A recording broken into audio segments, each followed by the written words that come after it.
पुढे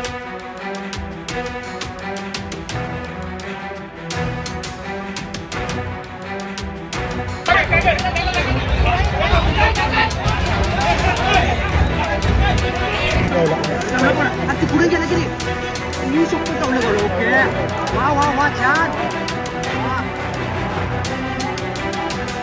वा गा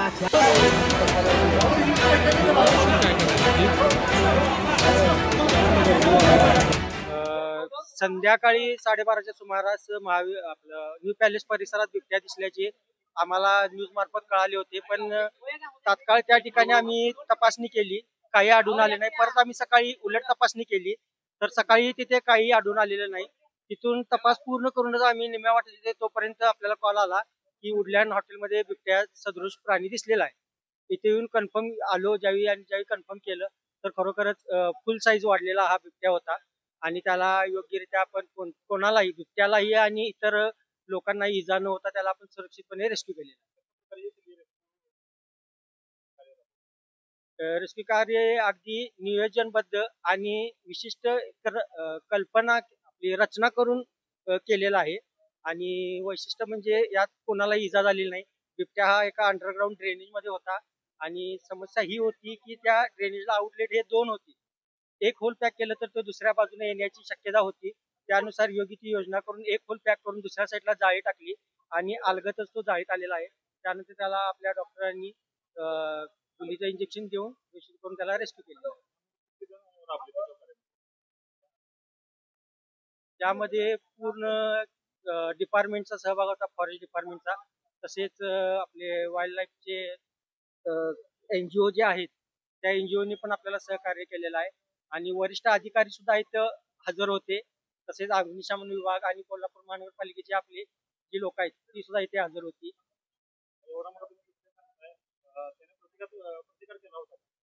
साहजिकच आहे, कोणताही वन्यजीवाला किंवा कोणत्याही डॉमिनेट जरी आपला डोमेस्टिक जरी असेल तरी त्याला धोका वाटला तर तो अटॅक करण्याची शक्यताच आहे.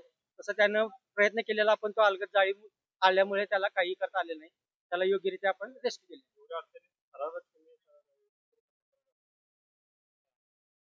अनुभव असे येतच राहतात, पण ह्याच्या आधी पण असं झालेलं आहे बऱ्याच ठिकाणी, पण एवढ्या कंजेस्टेड जागेत रेस्क्यू करणे मोठं आव्हानच होतं आणि NGO तसेच इतर लोकांच्या मदतीने सक्सेस झालेलं आहे. तास दीड तास तरी हा सगळा प्रकार चालू होता. त्यात आपण फक्त जे केज आहेत स्पेशल लेपर्डसाठी असतात त्याचा, जाळीचा आणि ट्रँक्युलाइज गन याचा वापर केलेला आहे.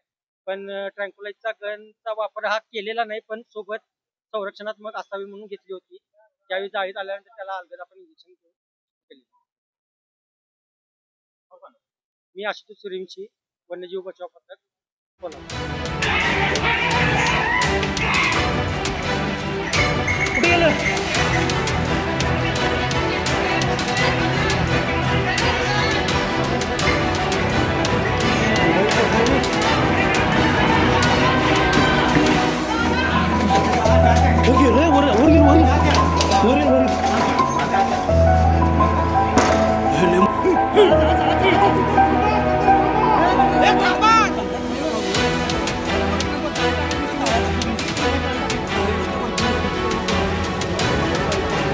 माझं नाव विनायक राजेंद्र माळी, वन विभाग रेस्क्यू टीम कोल्हापूर आणि माझे सहकारी आशुतोष सूर्यवंशी.